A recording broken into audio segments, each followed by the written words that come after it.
I hope you will be good and safe at your home. Today I am going to start a new poem, Childhood. You can see here in your index this poem, Browning version, second part, Childhood, written by Marcus Nette. So this is very interesting lesson and it is related to our childhood. Which kinds of thought we faces in our childhood and what is our conception in our childhood that is included in this lesson. So let's start without doing any delay. Childhood, बचपन. ये lesson जो है वो बचपन के बारे में है. बचपन में हमारी क्या सोच होती है और बचपन में हमारे साथ कैसा बिहेव होता है, कि कौन कौन से ख्यालात हमारे मन में रहते हैं. कुछ इमेजिनरी होते हैं, कुछ रियलिस्टिक होते हैं, तो उसको बताया गया है इसमें. तो हम शुरू करते हैं. When did my childhood go? Writer कहता है कि मेरा बचपन कब चला गया. गो का मतलब चला गया, मतलब बीत जाना. When did my childhood go? मेरा बचपन कब बीत गया, मुझे पता ही नहीं चला. Was it the day I ceased to be 11? Ceased मतलब होता है रुकना. क्या जब मैं 11 साल का हो गया था, 11 ईयर का, तब ऐसा हुआ. मतलब was it the day, क्या वो दिन तब आया कि जब मैं 11 साल का हो गया तब मेरा बचपन चला गया. Was it the time I realized that hell and heaven could not be found in geography and therefore could not be was the day? या मुझे तब मेरा बचपन चला गया जब मुझे इस चीज़ का एहसास हुआ कि स्वर्ग और नर्क नाम की कोई जगह नहीं होती. वाज द टाइम, क्या वह समय तब आया जब मुझे इस चीज़ का एहसास हुआ कि स्वर्ग और नर्क नाम की कोई जगह नहीं होती है. तब मेरा बचपन चला गया.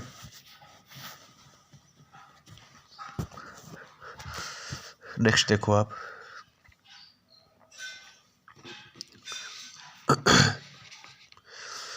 कि स्वर्ग और नर्क नाम की कोई जगह नहीं होती है. यह जियोग्राफी के बुक में शामिल है. मतलब जैसे हम लोग जियोग्राफी इस चीज़ को नहीं मानता है ना कि स्वर्ग और नर्क कोई जगह होती है. तो वह यहाँ पे राइटर कह रहा है कि क्या उस समय मेरा बचपन बीत गया जब मुझे इस चीज़ का एहसास हुआ कि स्वर्ग और नर्क नाम की कोई जगह नहीं होती, सब इमेजिनरी है. And therefore could not be was the day. Therefore could not be मतलब ऐसी कोई जगह नहीं है. वाज दैट द डे, क्या उस दिन या उस समय मेरा बचपन चला गया. इसमें रेशनैलिटी को दिखाया गया है.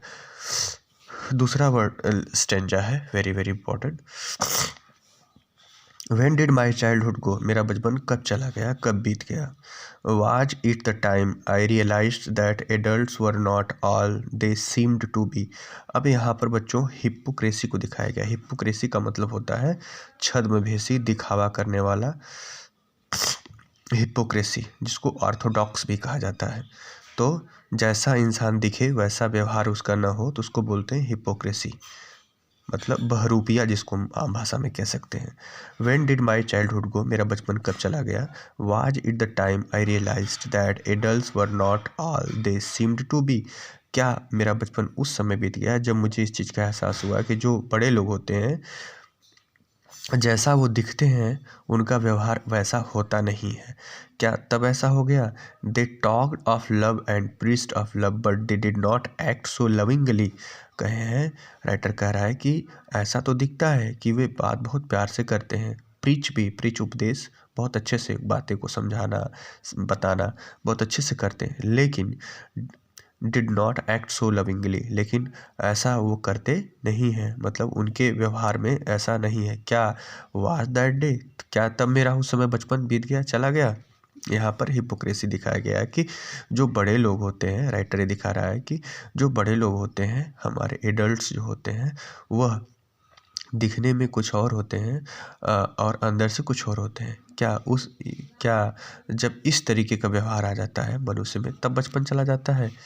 तीसरा स्टेंजा में इंडिविजुअलिटी को दिखाता है, व्यक्तिगत चीज़ों के बारे में बताता है. व्हेन डिड माय चाइल्डहुड को, फिर वही क्वेश्चन है कि मेरा बचपन कब चला गया. Was it time I found my mind was really mind. क्या मुझे इस चीज़ का जब एहसास होने लगा कि मेरा खुद का दिमाग मेरा खुद का सोच जैसे बचपन में क्या होता है बच्चों की, हमें हर व्यक्ति सिखाता है कि एक काम ऐसे नहीं करो, वहाँ मत जाओ, एक काम ऐसे करो।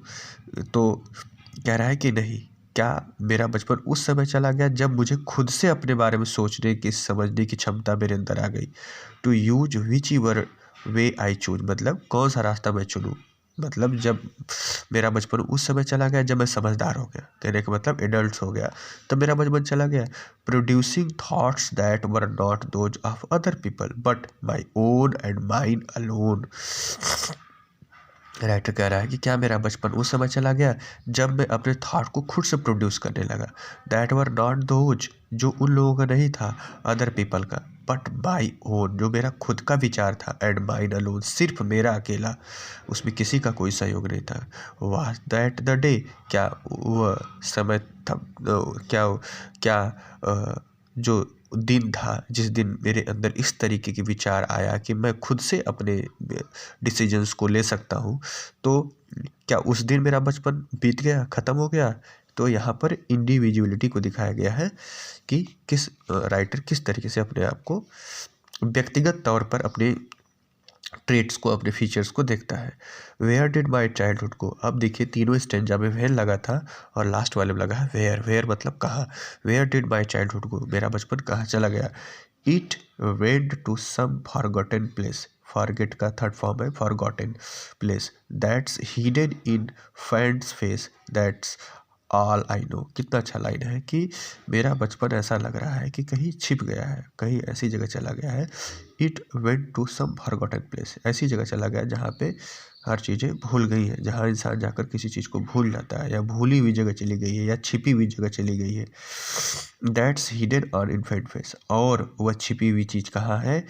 एक हिडन, हिडन मतलब छिपी हुई चीज़, इन्फेंट मतलब होता है नवजात शिशु, अभी जो बचपन, जो अभी बच्चा पैदा हुआ होता है, कुछ महीने या कुछ दिन का होता है, उसको बोलते हैं infant face. That's all I knew, जो मैं जानता हूँ।